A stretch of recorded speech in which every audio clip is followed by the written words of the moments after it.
อืมนี่แหละผมก็ขออนุญาตนะขออนุญาตหลวงปู่หลวงตาผมกับพรรษาบหลายดอกนี่แหละคนเฮานะเฮาอย่าประมาทในพรรษานะการสะสมบุญบารมีเฮามาบ่คือกันนะการทำความเพียรมากคือกันนะที่ผมเว้าง่ายนะเว้าง่ายมากเลยคือมันถูกมาพอแห้งแล้วนะรอดลมรอดตายมาเด่นตายมาป่าน้ำเขานะผมหาพรรษานะทำความเพียรหลังผู้วัวอยู่กับสร้างกับยางหันผมบวชกับบ่มีครูบาอาจารย์ยังนะนี่ขึ้นบวชขึ้นผู้ก็ด้วยนิมิตหมายบอกผมเลยนะ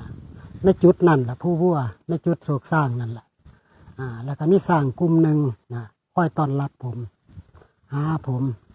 พอผมบวชแล้วผมขึ้นผู้วัวเลยทั้งที่ผมผู้วัวก็อยู่ไกลบ้านอยู่แต่ผมไม่เคยขึ้นพอบวชแล้วผมก็ขึ้นไปตามนั่นนะตามที่นิมิตหมายหันผมทำโคมเพียรผมก็บ่รู้หยังมีวิทยุเครื่องหนึ่งเอาขึ้นไปฟังขึ้นหลวงตาบัวพอได้ฟังพ่อเขาเข้าใจผมก็ทำไปโคมเพียรนะทำไปเพราะจะหาอยู่วัดมันก็ยากลำบากนะไผกับวัดกูของกูมีแต่ของกูวัดทุกมือเนี่ยมันเลยค่าของกูอยู่มันเลยไปใส่บ่ได้ผมก็ทำไปนั่นแหละตอนแรกผมก็เบิ่งกายจะคล้องนี่แหละเบิ่งกายพยายามแยกดินน้ำลมไฟแยกนะปฏิโลมอนุโลมและปฏิโลมกลับไปกลับมาอยู่หันเกิดจิตสงบขึ้นมาเห็นร่างกายจะคล้องยางอยู่บนมีแต่โครงกระดูกโครงกระดูกหรือว่าเห็นจะคล้องนี่สมบูรณ์แบบเลยเห็นยางอยู่บนจงกรมยงอยู่บนผมก็เบิงโอ้ยนี่แหละคือเวลาปัญญามันเกิดนะนี่คือเพิ่นว่าเกิดปีติเกิดปีติปัญญาเกิดรู้นะความคิดจะคิดอย่างมาดับมัดคือเฮารู้เด้แต่ตอนนั้นผมก็ยังมีตัวผู้รู้เด้ยังบ่มีตัวผู้รู้เริ่มแรกเลยเห็นกายเห็นร่างกายเจ้าของนี่คิดมันบ่แม่นของเจ้าของเลยเห็นอย่างอยู่พุ่นจิตสงบอยู่หั่นชั่วโมงกว่าชั่วโมงกว่าแล้วก็ผ่านไปคือปัญญามันเข้าใจแล้วบ่แม่นมันทำลายบ่แม่นมันตัดเด้คือเฮาปฏิบัตินี่เฮาพิจารณาดนๆนี่จนซ้ำซ่องนี่ปฏิโลมกับอนุโลมนี่กลับไปกลับมาอยู่หั่นนะเพราะมันเข้าใจปัญญามันเกิดนั่นแหละตอนมันเกิดขึ้นคือเกิดไอ้นี่ก็ละนี่แหละผมเบาเร็วหลายนะจิตถ้าสงบจิตถ้าสงบปัญญามันเกิดมันรู้นะมันรู้แล้วว่าบ่แม่นของเฮาเฮาก็เบิ่งมันอยู่หั่นล่ะจนจิตเศร้าสงบได้ประมาณชั่วโมงกว่านะมันก็ผ่านไปบ่ทันโดนคือเฮาทำความเพียรต่อเนื่องเด้เฮาบ่ได้พูดคุยกับไผนะผมอยู่น้ำพุน้ำพานี่เฮ็ดชั้นกินเองนะเฮ็ดชั้นเองไม่ได้เก็บไว้เพื่อชั้นนะมีอันใดชั้นอันนั้นชั้นตามอัตภาพนะอันนี้บ่ผิดชั้นตามอัตภาพเฮ็ดเพื่อชั้นเพื่ออยู่ได้แห่งร่างกายนี้นะเพื่อทำความเพียรนะทำไปทำมามือรุ่นก็สงบอีกนะการสงบแต่ละเทื่อเนี่ยมันบ่คือเก่าเด้มันจะผ่านไปเรื่อยๆเด้คือปัญญามันเข้าใจแล้วมันจะเป็นขั้นตอนไปคือเขาเรียนหนังสือนี่หรือว่าคือเขาขึ้นบันไดขึ้นทีละขั้นมันจะเกิดในเขาเห็นช่วงจิตเขาสงบนรกเขาบ่เคยเห็นก็เห็นสวรรค์บ่เคยเห็นก็เห็นเทวดาบ่เคยเห็นก็เห็นในช่วงจิตสงบเด้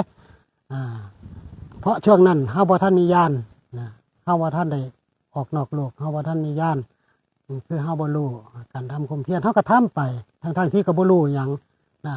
ทุกครั้งนิจจังอนัตตาผมกับบ่รู้แต่ผมก็ทำไปจังสั่นบ่ถอยนะย่างจงกรมเมื่อยก็นั่ง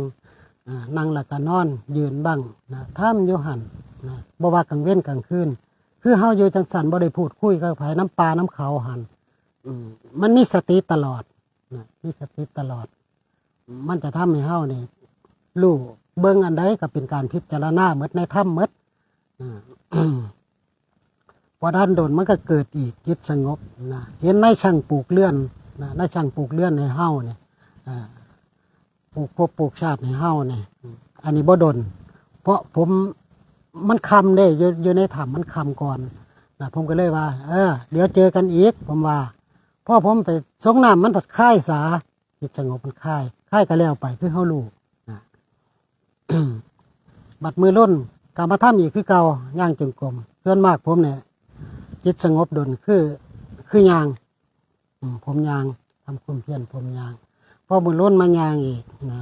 ไต่เสงบพานั่นแหละทั้งผู้วัวนะผมก็จะง่ายไปเรื่อยๆเด้ทำได้ก็ได้ผมง่ายไปเรื่อยๆง่ายตามน้ำหน้าแรงผมก็สิลงมาตำแน่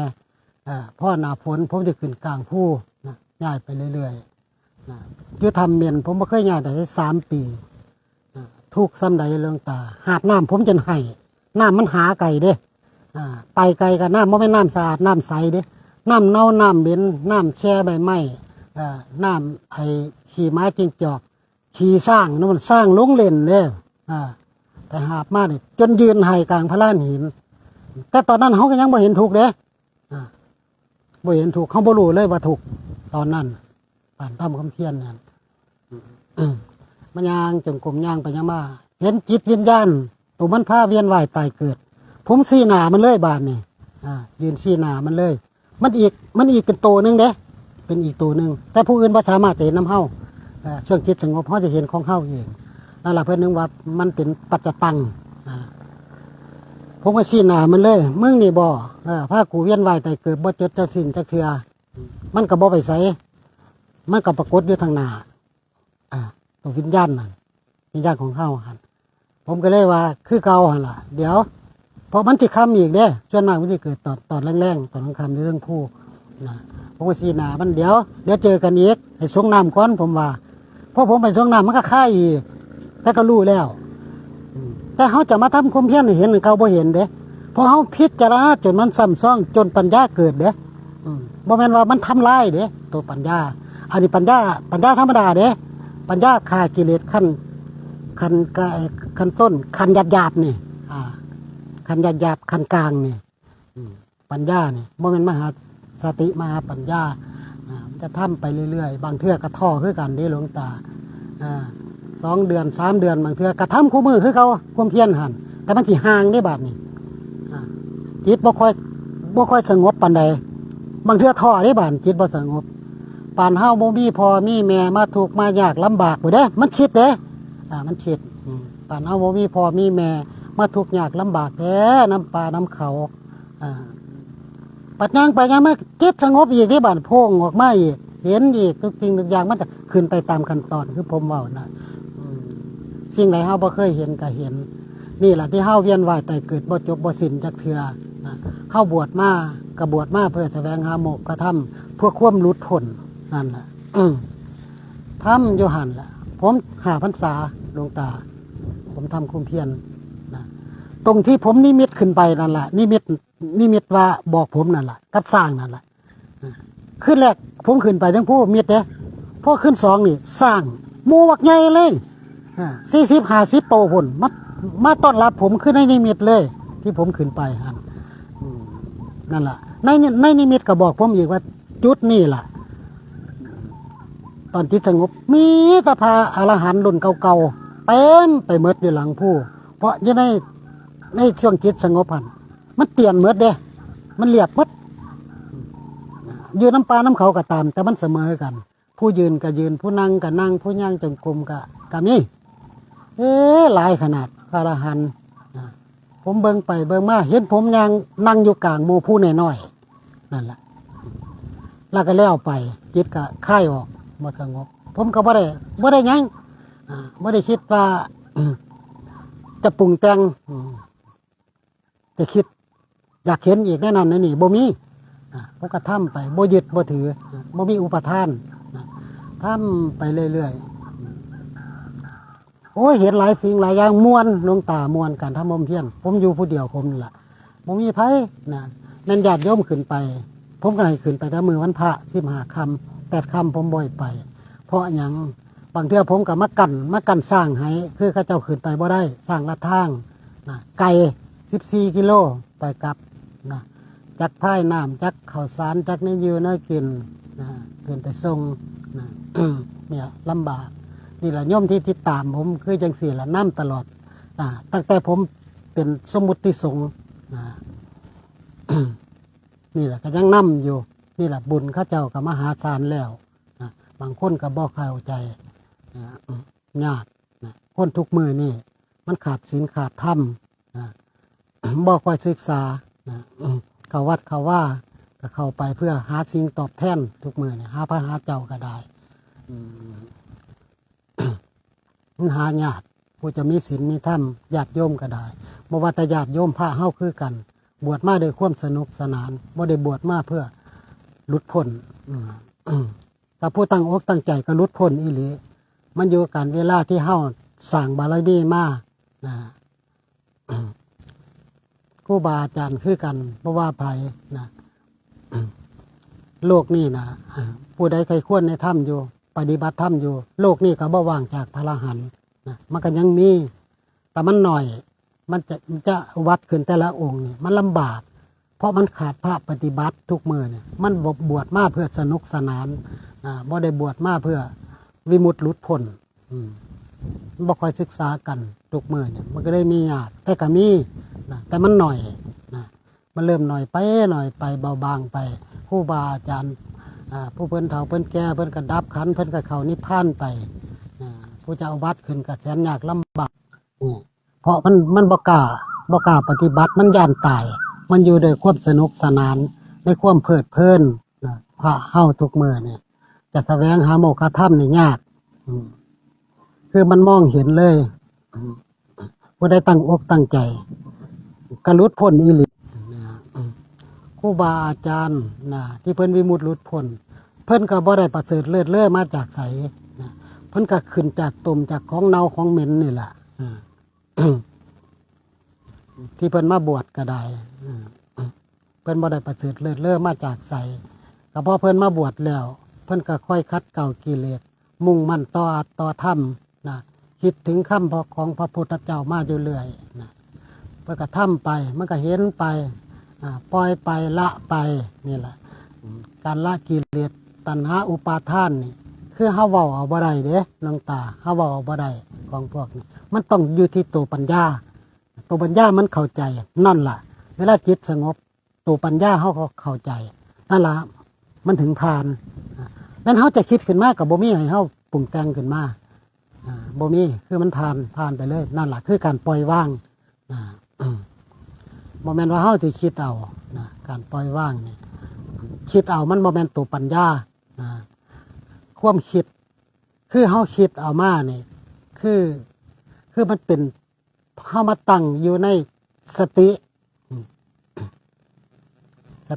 นั่นล่ะ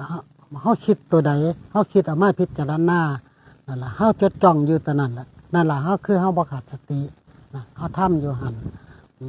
จนปัญญามันเกิดปัญญามันปล่อยวางเองนั่นล่ะคือของจริงมันจะเห็นเรื่อยๆสอนเฮามาเรื่อยๆถ้าเฮาทำความเพียรอยู่ประจำติดต่อกันอยู่หันประจำบ่เคยขาดสติหันนั่นแหละคือจะไป2 องค์ 3 องค์สิมันไปคุยกันการคุยกันบ่มีสตินั่นแหละครูบาอาจารย์หรือว่าข้างพระพุทธเจ้าคือกันมีแต่คนร่ำคนรวยออกบวชมาบวชแล้วกับพระพุทธเจ้าบ่อยไป2บ่อยมีเพื่อน2ให้ไปทางละองค์ละองค์การทำความเพียรเบิ่งโดดแต่ละองค์ออกมากับสุขแท้นอสุขแท้นอนั่นแหละสุขอันใดจะทอมรรคผลนิพพานแม้กระทั่งข้องธาตุข้องขันธ์อยู่กับสุขสุขสบายเพราะรู้จริงเห็นจริงนี่แหละเพื่อนถึงบอกว่าการเฮาจะทำความเพียรคือเฮาเรียนรู้สิ่งที่สมมุตินั่นแหละทุกสิ่งทุกอย่างสมมุติเด้แต่ว่าถ้าเฮาบ่ทันวิมุตติหลุดพ้นเฮาสิบ่รู้เด้สิ่งที่สมมุตินั่นคือร่างกายเฮาจังซี่แล้วดินน้ำลมไฟก็สมมุติเด้ยืมเขามาใส่เด้นี่ก็สมมุติการเวียนว่ายตายเกิดก็สมมุติสัตว์สาวะสิ่งที่เกิดตายจังได๋ก็สมมุติหมดเพราะมัน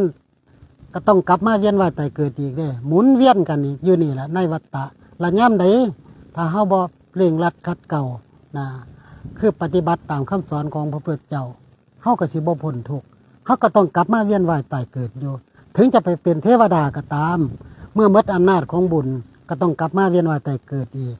ถึงจะไปพรหมโลกสูงปานใดก็ตาม เมื่ออำนาจของชั้นแล้วก็ต้องกลับมาเวียนว่ายตายเกิดอีกมาเริ่มต้นใหม่อีกถ้าเฮาปฏิบัติถ้าบ่หลงทาง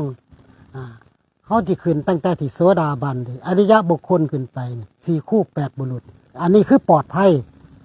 ถึงเฮาจะกลับมาเกิดอีกก็คือทั้งโสดาบันนี่สิบ่เกิน7ชาติ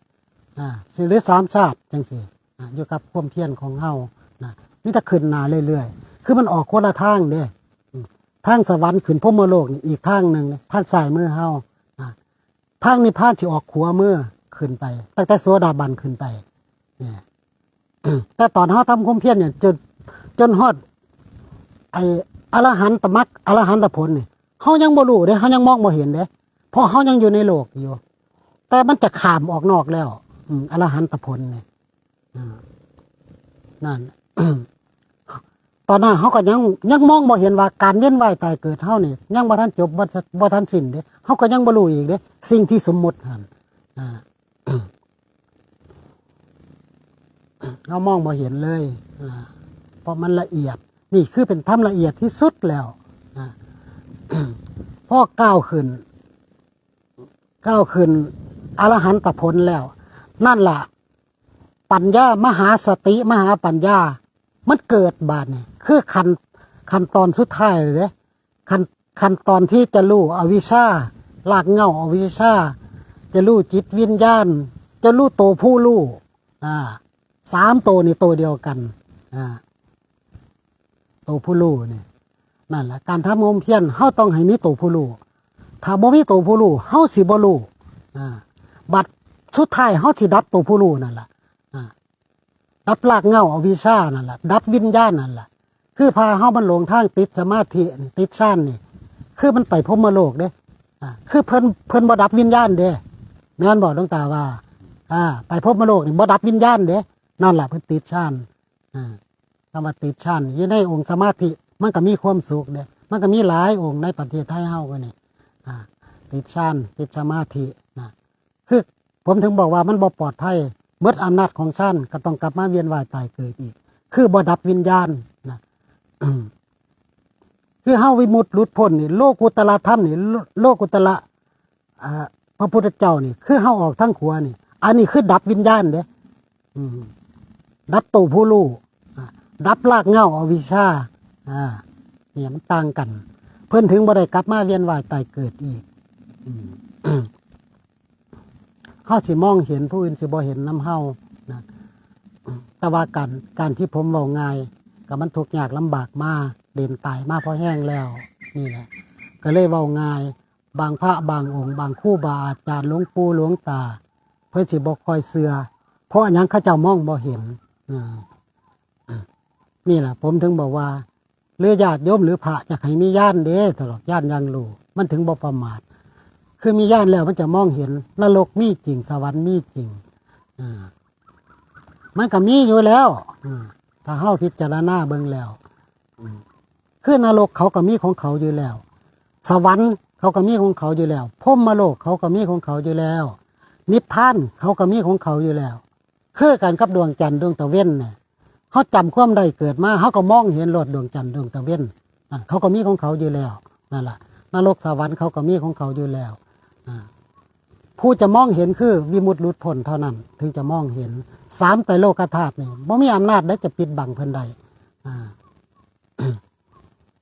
นี่แหละเพิ่นถึงมองเห็นได้การจะทำความเพียรเฮาเมื่อมหาสติมหาปัญญามันเกิด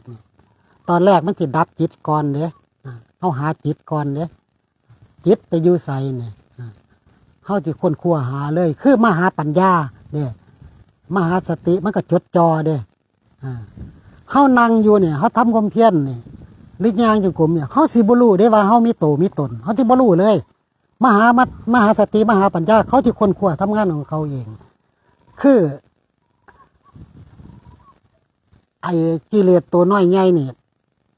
ตัวปัญญาธรรมดามันเข้าใจแล้วมันตัดไปแล้วเหลือแต่รากเหง้าอวิชชา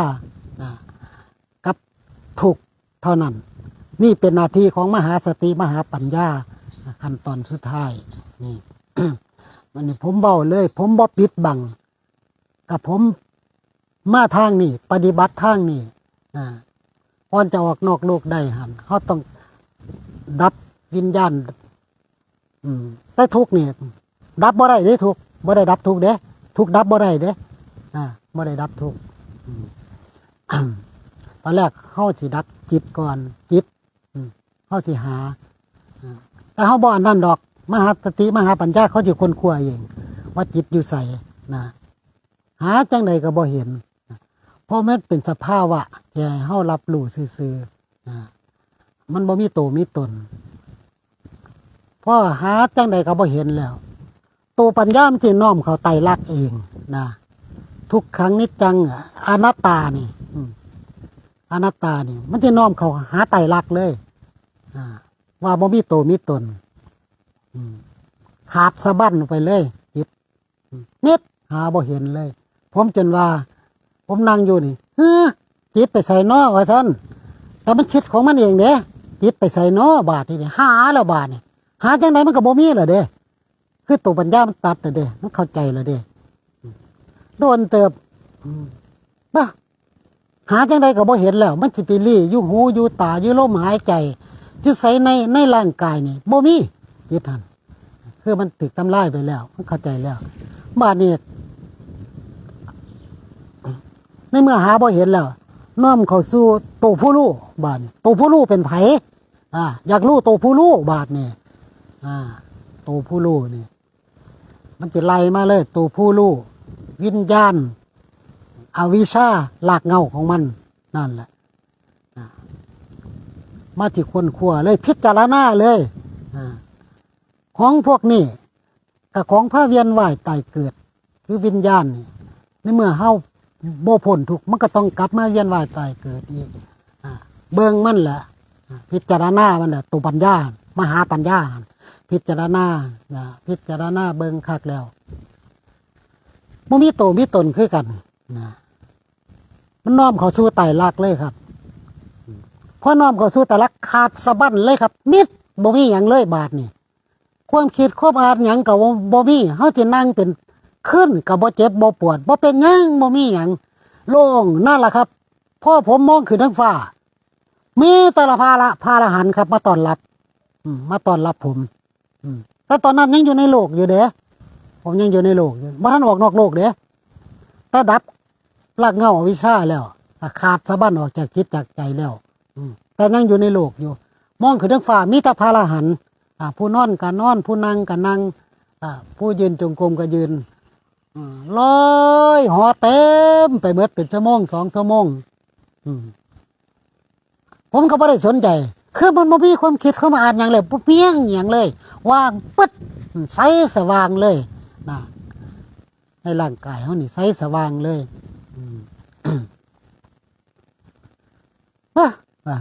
เฮ็ดจะได้กับเปลี่ยนทาก่อน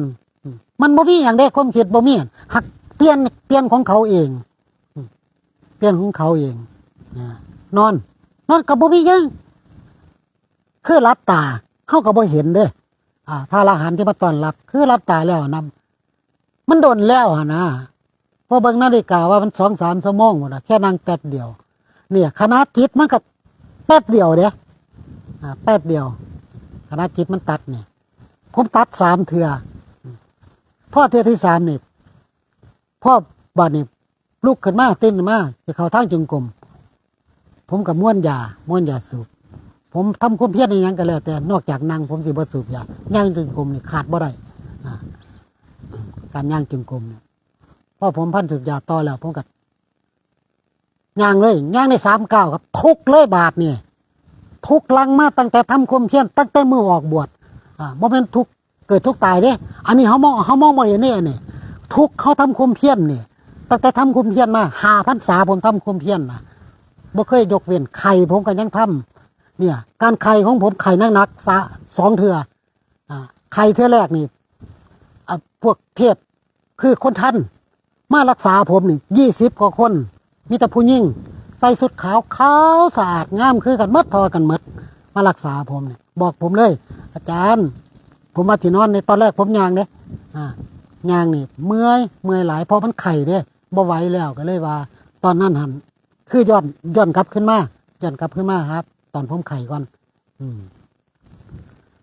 ผมย่างจนโกงก็เมื่อยก็สิบ่ไหวสิล้มก็สิล้มไข่นักเด้เพราะเข่าผมบ่สันเด้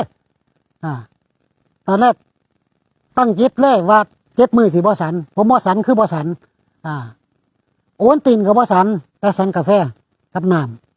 ำนั่นแหละมันเลยเมื่อยการทำคุมเพียรไข่ขึ้นเลยขึ้นบักนักเลยนะย่างจงกรมอยู่บ่ท่านดนก็เลยบอกว่าโอ้ยเอาไว้ก่อนนะสิขึ้นไปนอนพักผ่อนสักก่อนว่าซั่นพอขึ้นไปก็ยังบ่ทันนอนอีกเด้นั่งอีกบาดนี่นั่งอยู่นั่งไปนั่งมามันก็บ่ไหวมันไข่แห้งนะไข่แห้งก็เลยเอาไว้เศร้าไข่หรือว่าอีหยังกะจังสิทำคุมเพียรต่อขอนอนก่อนพักผ่อนสักก่อนว่าซั่นยาก็บ่ฉันบ่กินเด้คือมันบ่ค่อยมีพ่อนอนลงพวกเทวดานะพวกผู้หญิงนะพวกนางฟ้านะมาเลย20 กว่าคนมาอ้อมได้ทั้งหัวบ่มีเลยอ้อมข้างผมบอกเลยอาจารย์คือน้ำพุน้ำผาน้ำมันบ่มีที่เรียบเด้การนอนของผมน้ำดินทรายน้ำหยังใต้จะเงือบผานี่เอาผ้ายางนี้ไปปูทางสนาฝนนอนบ่ได้นะ3 สั้น4 สั้นพุ่นอาจารย์นอนเลยว่าเป็นภาษาเฮาเนาะอันนี้คือคุยกันพวกพวกเทวดาพวกจิตวิญญาณนี่คุยทั้งจิตทั้งนั้นเด้มีมนุษย์เฮานี่เด้คุยเป็นคำเว้าว่าเป็นภาษาอีสานเฮานี่เขาบอกว่าอาจารย์นอนลงเลยนอนให้สบายพวกเขาหน่อยสิรักษาอาจารย์เองพอผมนอนลงนี่ที่นอนเขาลอยมาเลยหอมขาวน่ะลอยเลยลอยมาผมก็นอนเลยพอห่มก็ลอยมาปกผมเลยลอยมาหอมขาวสะอาดมันหอมสินหอมถ้ำนั่นแหละพอรับเลยพอตื่นขึ้นมาเที่ยงคืนนะปวดเยี่ยวออกไปเยี่ยว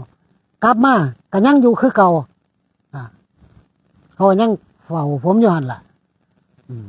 พอผมรับอีกมาตอนแจ้งมาตอนนั้นยังรู้ว่าจะใครจะของนี่ใครเศร้าบ่เศร้าบ่รู้เด้เพราะนั้นรู้สึกโตเพราะตอนเศร้าจะไปแปรงฟันแปรงฟันที่เขาทางจงกรมแปรงฟันไข่จะหายไปใส่เม็ดกีรีเลยไข่หันนี่นะอีกข้าง2น่ะยุทธรรมเมียนอันนี้หันนางฟ้าบ่มามีผู้ชายมา6 ตนเทวดามารักษาผมไข่นักๆกัน2 เทื่อผมนั่นแหละผมถึงบอกว่าคนเฮาไปน้ำปลาน้ำเขาเฮาอย่าย่านตายนะถ้าเฮาบ่สละเฮาสิบ่เห็นธรรมสิบ่เห็นทุกข์การทำความเพียรนี่สู่จนโอ้ยจนนี่แหละคือผมบอกนะกลับมาบัดนี้มันก็มืดแล้วมันสิบ่ค่อยเห็นหงแล้วนะเพราะมันอยู่ริมทะเลเด้เทศนี่ก็เทศริมทะเลนะอยู่ที่เกาะบรรทมเนาะที่เกาะบรรทมบ้านคูขุดจังหวัดสงขลานี่เลี่ยมเนี่ยเลี่ยมด้านนี่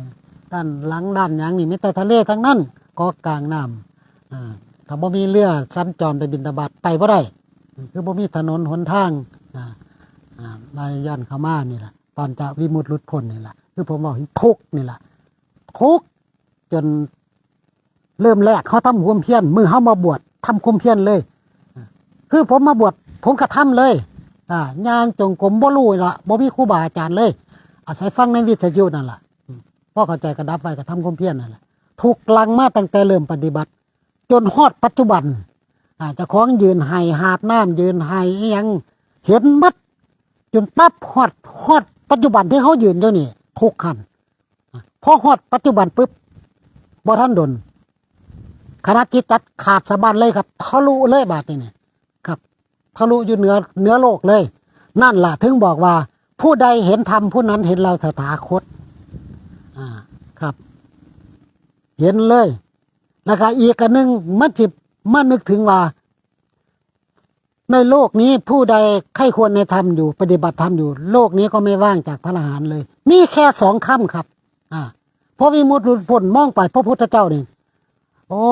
ยครับงามเหลืองอารามมีวงกลมรอบคือดวงอาทิตย์นี่รอบคืออยู่ในรูปมันครับ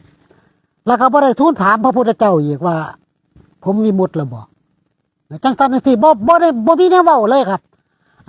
มีแต่ว่าเป็นสิ่งที่ละเอียดนะมีแต่คิดว่านี่แหละธรรมะที่ละเอียดพระพุทธเจ้าสอนให้เฮาบ่กลับมาเวียนว่ายตายเกิดอีกมันก็เป็นจริงมีจริงละเอียดอ่อนที่สุดเบิ่งพระพุทธเจ้าโลดละเอียดส่ำใดจนบ่อยากสอนผู้ใดคือสอนเจ้าของมามันทุกข์ยากลำบากมาพอแห้งแล้วซ้ำสิมาสอนผู้อื่นให้เข้าใจคือเฮานี่คงสิสอนบ่ได้ปานนั้นล่ะก็เลยว่าอีกอันหนึ่งมันได้คิดว่าถ้าพระพุทธเจ้าถ้าพรหมคือพรหมมาเนี่ยที่เพิ่นมารัตนาเนี่ยให้เทศเนี่ยพระพุทธเจ้าก็สิบ่เทศเพราะมันก็ยังมีอยู่ผู้โปรดภายได้ว่าซั่นก็น้อมมาเบิ่งเจ้าของก็คือกันตอนแรกผมก็ว่าสิบ่อยากสอนไปเลยนะเพราะมันเป็นละเอียดมากเลยทำนะตอนหน้าพระพุทธเจ้าคือตอนนั้นบ่ได้ไปกราบเพิ่นเด้คือทะลุขึ้นไปเฮาอยู่ทั้งเหนือโลกเลยยืนอยู่น่ะป่าไม้เขียวสะอุ่มเลยนอกโลกบ่มีหยังมีแต่อากาศมีแต่พระพุทธเจ้ากับมหามึงนิพพานเท่านั้นครับอยู่นอกโลกผู้ใดวิมุตติหลุดพ้นออกไปสิเห็นเลยเห็นสองอย่างนี้แค่นั้นเฮาจะมองไปทางไหนหันหน้าไปทิศไหนพระพุทธเจ้ากับเมืองนิพพานก็อยู่หันบ่คือกรุงเทพเฮาจะไปกรุงเทพเฮาต้องไปทิศนี้จังหวัดกรุงเทพเฮือสิมาสงขลาหาดใหญ่เฮาต้องมาทางใต้มากระจังหอดแต่เมืองนิพพานนี่คือทุกมือนี่ผมจะหันหน้าไปทางไหนสิอยู่ทางนั้นผมทำความเพียรอยู่5 พรรษาน่ะหลวงตาคืนวันที่19 เดือน 11 พศ 2563 อวิชชาขาดสะบั้นจากจิตจากใจนั่นแหละครับถึงได้รู้จริงรู้สิ้นภพสิ้นชาติรู้ในมือนั่นเลยนะในตอนคณะอวิชชาขาดสะบั้นออกจากจิตจากใจนั่นแหละครับรู้เลยว่าภพชาติสิ้นแล้วเฮาเวียนว่ายแต่เกิดมาบ่รู้กี่ภพกี่ชาติมันมาหยุดนี่แหละผมถึงได้เว้าเลยว่านี่แหละชาติสุดท้ายของผมแล้วต่อไปผมจะบ่กลับมาเวียนว่ายตายเกิดอีกแล้วแล้วก็ผมเว้าประจำว่าส่วนมากผมเทศนั้นเลยผมสิเว้านี่แหละเว้าดุแล้วก็เว้าหลอนอีกผมบ่ปิดบังนะการบอกการสอนก็แล้วแต่ผู้ใดจะปฏิบัติได้ผู้ใดปฏิบัติได้ก็รู้จริงเห็นจริงนะก็สิบ่มีสงสัยนะข้างพระพุทธเจ้ากับทุกมือนี่บ่มีเก่าบ่มีใหม่ครับเสมอกันหมดคือความบริสุทธิ์คือน้ำมหาสมุทรเนี่ยบ่มีสูงบ่มีต่ำครับเสมอกันหมดบ่มีเก่าบ่มีใหม่เพราะมันเป็นท้องแท่งเดียวกันนะเด้บ่มีสงสัยนั่นแหละถึงได้สิ้นภพสิ้นชาติรู้เลยผมถึงได้เบาเลยนี่ผมถึงบอกว่าพระหลายพรรษาก็ตามทุกมือนี่มักประมาทพระพรรษาหน่อยพระบวชใหม่ผมบอกมักคนประมาทนะมันอยู่ที่บารมีเขาสร้างมามันสร้างมาบ่คือกันคือบางคนกับแก้วน้ำมันที่เต็มแล้วเขาได้เกิดมาศาสตร์นี่เขามาเทใส่กับน้ำกับเต็มกับล้นสาคือดอกบัวมันสิบานแล้วมันโผล่เนื้อน้ำมาแล้วถึกแสงอาทิตย์มันกับบานสานั่นแหละผู้ง่ายกับง่ายผู้ยากกับยากคือผู้ยากกับถ้าจักกุบาลนั่นมาละทำความเพียรจนตาแตกทั้งสองข้างตั้งตาปัญญาจังเกิดพระโสนะย่างจนอยู่จนตามทางจงกรมนี่จนเลือดเต็มนี่คือผู้ยากแต่ผู้ง่ายคือพระศิวลีนั่งปงผมซื้อบรรลุธรรมนั่นแหละมันต่างกันนะมันอยู่ที่ความเพียรความมุ่งมั่นของเฮาสละชีวิตเพื่อธรรมนะออกตามป่าตามเขาองค์เดียวตลอดนั่นแหละเฮาถึงเห็นทุกข์ในเมื่อเฮาเห็นทุกข์เฮาก็เห็นธรรมเนี่ยผมเว้าให้น้องตาฟังจ๋าๆเลยแล้วก็ผมบ่เคยปิดบังอีกพระที่ว่าจังใดก็ตามนะผมเว้าตามที่รู้ที่เห็นมาคือทุกมือนี่เพิ่นไปนรกไปสวรรค์เพิ่นแค่บ่กระพริบตาเพิ่นไปได้นี่ล่ะ พอเฮายังเป็นผู้ทุชนอยู่เฮาก็อย่าประมาทพยายามทำไปนะคำใดพระพุทธเจ้าเพิ่นบอกเพิ่นสอนเฮาเอาตัวนั้นล่ะมาทำอยู่จนปัญญามันเกิดจนปัญญามันเข้าใจปัญญามันตัดนั่นล่ะผมว่าทุกข์มันดับบ่ได้คือการเข้าอกเข้าใจของทุกข์เด้นั่นล่ะทุกเวียนว่ายแต่เกิดเฮานี่เกิดมาบ่รู้กี่ภพกี่ชาตินั่นล่ะคือผมเว้าน่ะ ในเมื่อเฮารู้แล้ววิชาขาดบันจะออกจากจิตจากใจเฮารู้เลยบาดนี้ยุติอ่าการเกิดแก่เจ็บตายบ่มีอีกแล้วถึงได้เว้าเลยนะเต็มปากเลย